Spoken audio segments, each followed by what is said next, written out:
kita masuk kepada kategori siapa sih orang-orang yang mendustakan Al-Quran. Ini sebagai pemungkasnya. Yang pertama, orang-orang yang mendustakan Al-Quran itu adalah mereka yang tidak beriman kepada Al-Quran. Surat Al-Ankabut ayat 68.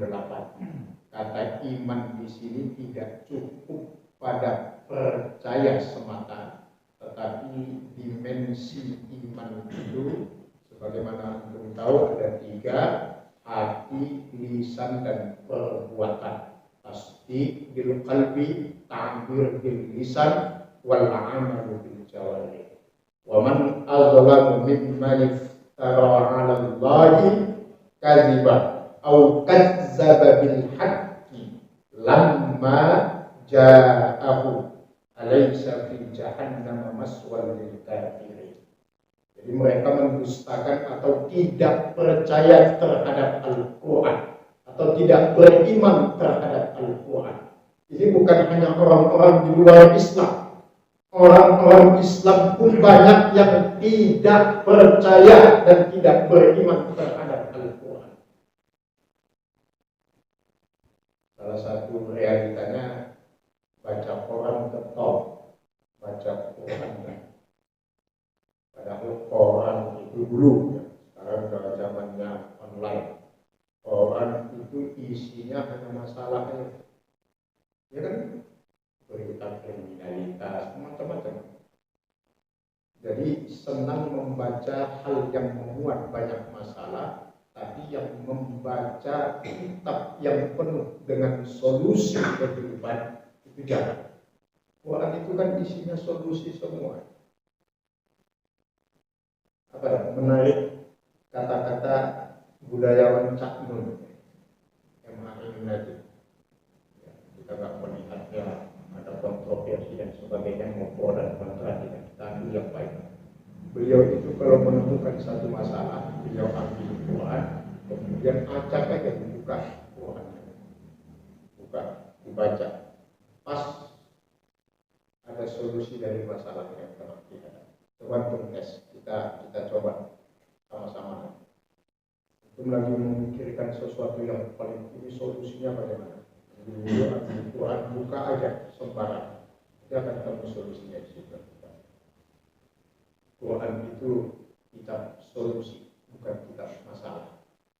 Jadi orang yang gemar baca Al-Quran itu gemar menyelesaikan masalah, dan insya Allah masalahnya selesai. Tapi kalau sudah gemar baca yang lain, masalah nggak selesai, nambah pasti. Baik, itu yang pertama, yang mendustakan Al-Quran. Yang kedua adalah orang-orang yang enggan dan sombong. Al-Baqarah ayat 34. Kedempatnya, penghulunya orang-orang yang enggan dan sombong itu adalah setan. Wa iz qulna lil malaikati isjudu li Adam apa saja illa iblis. Aba wastakbar. Aba wastakbar. Enggan, sombong. Jadi enggan. Baca Al-Quran enggan. Mempelajari Al-Quran itu enggan.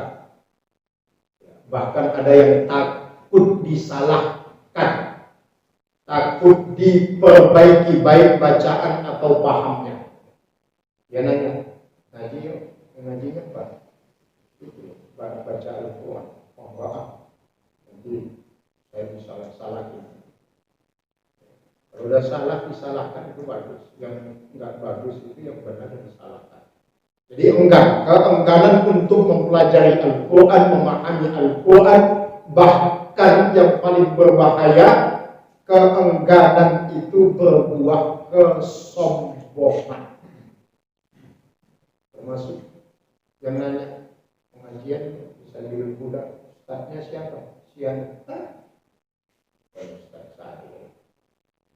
Ustaz saya dong. Ya. Kemarin sore ada juga orang tua yang kalau diingatkan sama anaknya itu kan sombong.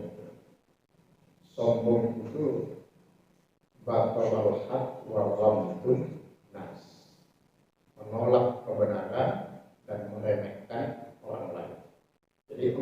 dan sombong. Itu termasuk mendustakan Al-Quran. Yang ketiga, orang-orang yang ragu. Al-Kahfi ayat 35 sampai 38. Orang-orang yang ragu, termasuk meragukan itu adalah meragukan apa yang telah Allah janjikan dalam Al-Quran, baik itu janji kenikmatan al-wa'du ataupun janji azab al-wa'id.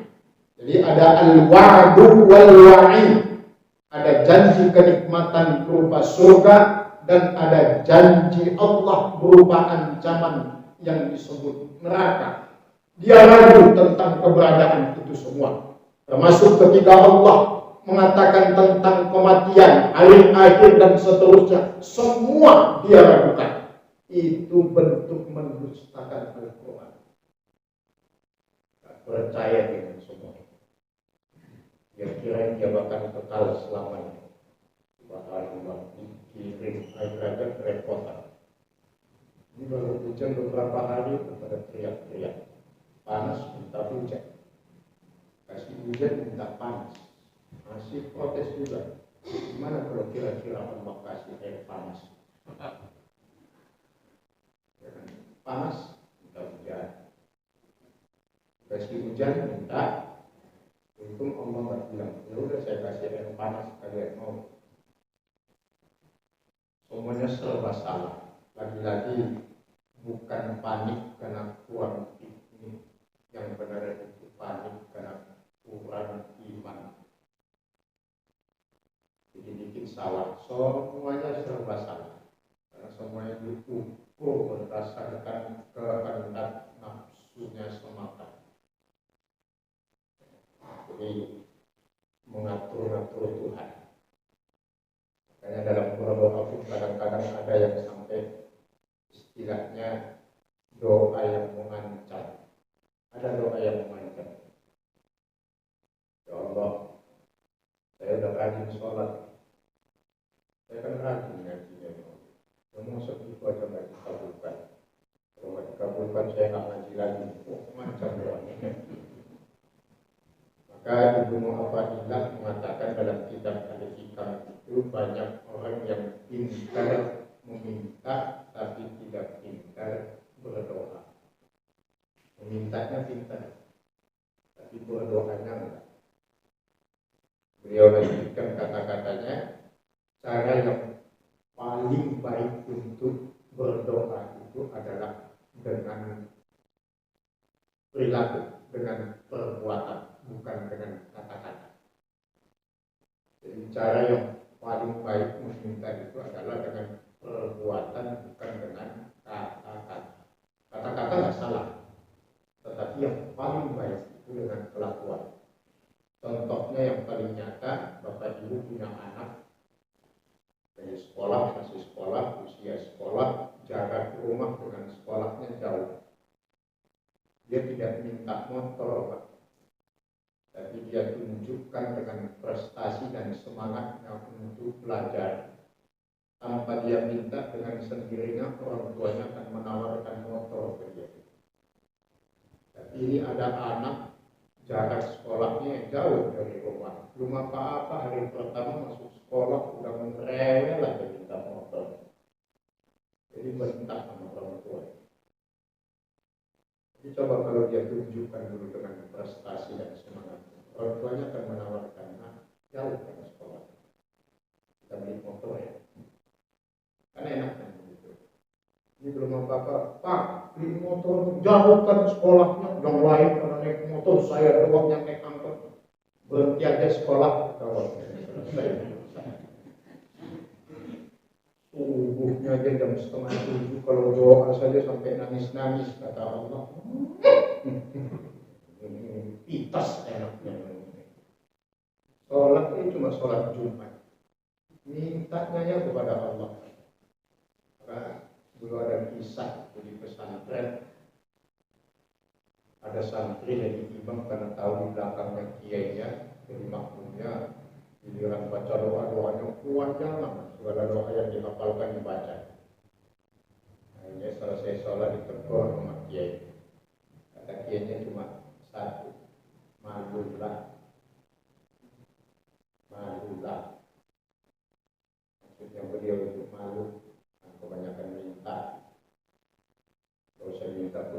kasih sama Allah. Kelakuan kita gimana kepada Allah, ibadah kita gimana, jangan kebanyakan minta. Maka wasi nafsi wa iyyakum, kita saling mengingatkan, tidak ada maksud untuk menggurui apalagi menyalahkan Bapak Ibu sekalian. Mari sama-sama kita memperbaiki hubungan kita dengan Allah, khususnya dalam konteks berdoa. Berdoalah dengan perbuatan yang nyata. Iyyaka na'budu wa iyyaka nasta'in. Syarat mendapatkan isti'anah itu adalah ibadah. Artinya perbaiki ibadah kita, maka Allah yang akan memperbaiki kehidupan kita.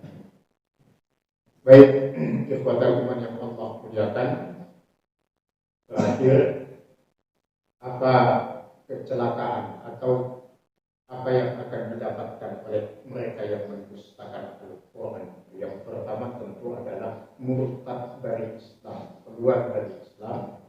Yang kedua adalah azab dan siksa neraka, itu pasti karena dia mendustakan kitab Allah.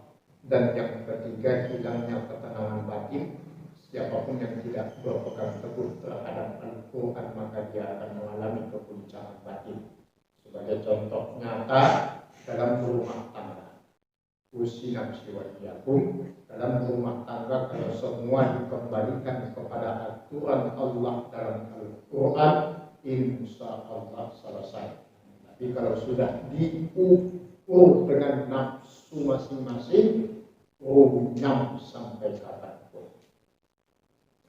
Dalam Al-Quran diajarkan dalam rumah tangga suami istri itu kuncinya dua. Itu juga yang menjadi pesan Nabi kepada putri beliau Fatimah binti Rasulullah. Yang pertama, laki-laki punya tanggung jawab. Dan yang kedua, perempuan punya malu. Selama itu masih ada, insya Allah kehidupan ini baik rumah tangga atau apapun akan berjalan dengan baik. Tapi kalau sudah suami gak punya tanggung jawab, istri gak punya malu, bubar barisan. Itu kata Quran. Tapi kalau diukur semua dengan akal dan nafsu, ya pokoknya menurut istri suaminya gak baik, menurut suami istrinya gak baik. Tapi kalau semua dikembalikan kepada agama, dikembalikan kepada Al-Quran, insya Allah benar. Maka ada istilah suami istri yang punya masalah selesaikan di dua tempat. Pertama di meja makan, yang kedua di tempat tidur. Ternyata ini juga tidak menyelesaikan masalah. Yang ketiga yang insya Allah menyelesaikan masalah. Kalau ada masalah, selesaikan di atas sajadah. Karena antara masalah yang kita hadapi, Quran Surat At-Tolak ayat yang ketiga, dengan solusinya itu hanya sejauh antara kening kita dengan tempat sujud kita. Kata kuncinya, semakin banyak sujud, semakin banyak jalan keluar dalam hidup. Wa man yattaqillaha yaj'al lahu makhraja. Jadi kalau ada suami istri punya masalah, ajak sholat berjamaah. Begitu selesai sholat, suami istri dan nyium tangan suaminya, 80% masalah selesai. Dalam perlu diobrolkan, perlu dapat cinta. Insya Allah pelan. Itu garansi Nabi. Asofahu yuzhibul kib. Saling berjabat tanganlah kamu, kata Nabi, karena itu akan menghilangkan penyakit hati. Jadi kalau ada di antara jamaah yang agak konslet gitu ya udah bapak datangi, tangkap tangannya, salam, selesai. Tapi kalau nggak jabat tangan, menghindar terus, terpelihara sampai kapan. Jadi ngajak damai itu dalam Islam paling mudah. Apalagi ditambah dengan absus salam, kebaran salam, jabat tangan, assalamualaikum, gimana, sehat, selesai masalah. Jadi ajaran Islam itu menenangkan hati dalam kehidupan. Yang keempat, tidak akan mendapatkan keberuntungan di dunia dan akhirat. An-Nahl ayat 116. Dan yang terakhir, tidak akan mendapatkan petunjuk. As-Saff ayat 7.